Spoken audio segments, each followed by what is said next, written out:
Alright guys, what's going on? We're out here working on the 72, and since the last time you've seen this running, it had no exhaust. So we're going to be working on some exhaust today. Keep in mind this is a budget car, so I wanted to do the cheapest thing, relatively cheapest thing I could find. So let me show you what we decided to go with, because I think you're going to like it for how much we have into it. Alright, so what we have here is some stainless downpipes from Pipes, the party pipe. What we also have, and my favorite part, are these mufflers. So these are some circle track car mufflers, and these things are gonna be hopefully sweet. I like them because first off, they were cheap. Secondly, they're gonna be loud, which I like that too. And the other thing is they have this little kick out, so at least we can angle the exhaust maybe out of the car.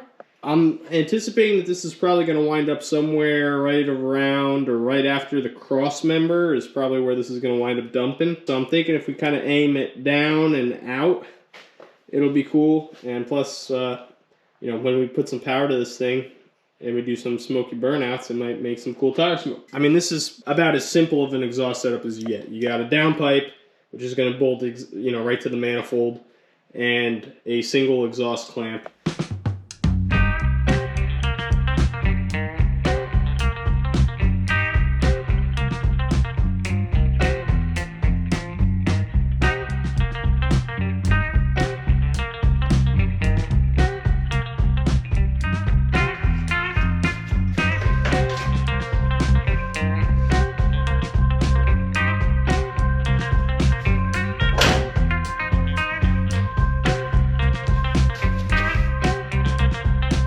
Gonna go out on a limb and say that light's probably just broke, because that one came off.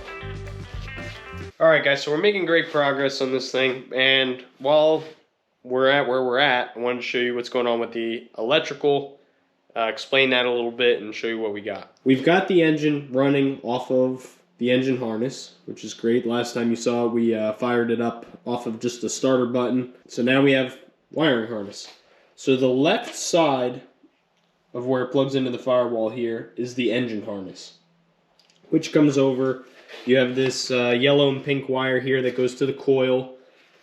The harness continues. Then you have the orange wire, which would go to your heater. Then you have more harness that drops down, which has a plug for the transmission. Now on a 68 transmission, there is no TCS plug, so that's not doing anything on our car. But there's wires that go to the starter. One goes to the starter solenoid, the other one goes to the same connector as where the battery cable goes and comes up to the battery. On the other side of the harness, where it plugs into the firewall here, you have the forward light harness. Now this, I've got it wrapped up here so it doesn't fall down. The reason I had such a difficult time trying to figure it out is on the 72, it's different than all the other years, where they actually mount the horn relay to the firewall. Whereas on every other year Nova, it's mounted to the radiator support here.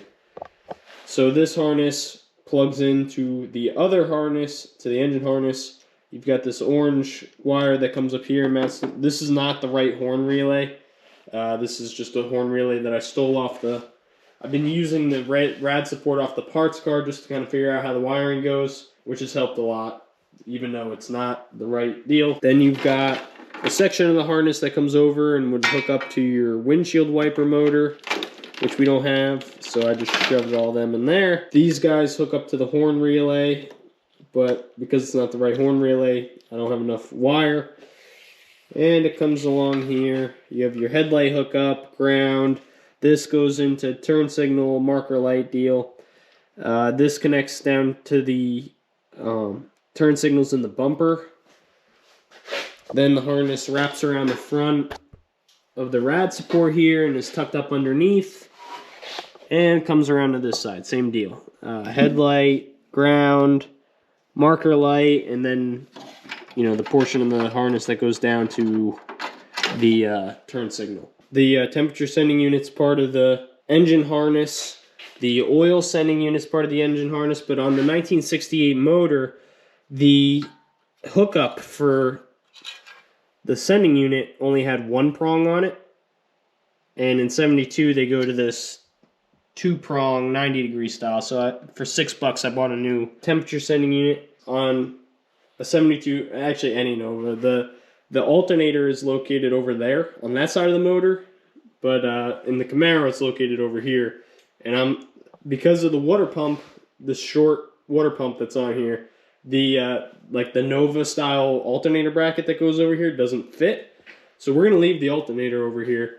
But as you can see, I'm a little bit short on being able to hook up here. I got the soldering iron heating up now, and we're just gonna extend this a little bit.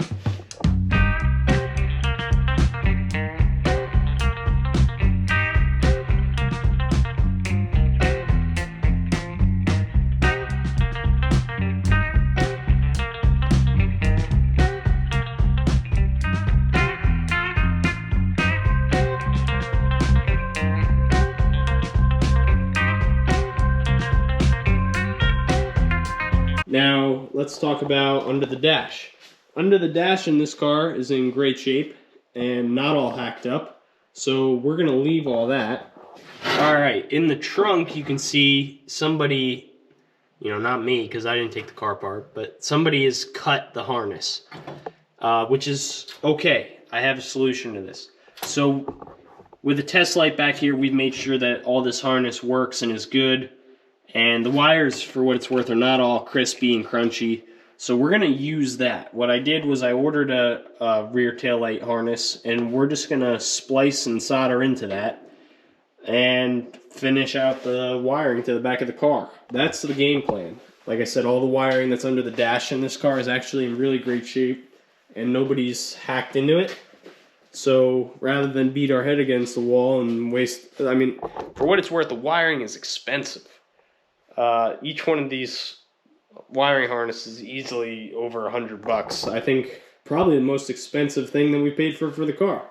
Should have just hot wired it. We want lights and whatnot. Alright, so the front end, fenders and rad support, grill, headlights are all bolted on the car. We gotta get a hood on it.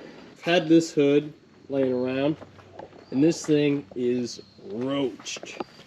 It's all rotted out. That side actually looks okay. As you can tell on this side, the hole, where there should be a bolt hole for the hood hinge, there's nothing there. When you try and close the hood just folds. So we're gonna have to do something here. And I thought about pinning the hood, but it's a steel hood, so it weighs a ton. It weighs a lot for one person to wrestle it off. What I think we're gonna do is, I have the original hood hinge. You can see because the bolt's still rotted into it. I think we're just gonna weld it.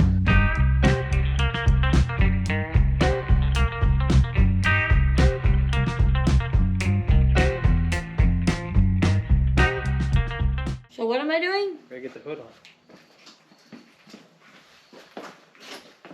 Do I have to go up over top of that thing? Oh yeah.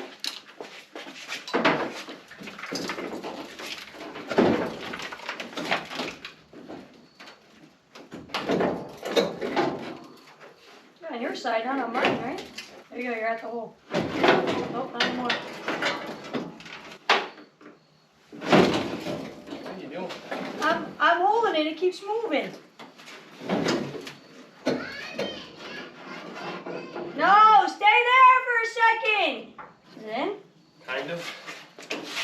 We're like super crooked. I don't know what you're doing. This thing is heavy. Okay, while I hold the hood, you try and get the bolts in it. How about I hold the hood up? Well, we tried that. You didn't do a really good job. Yeah, but it'd be easier over here. There you go.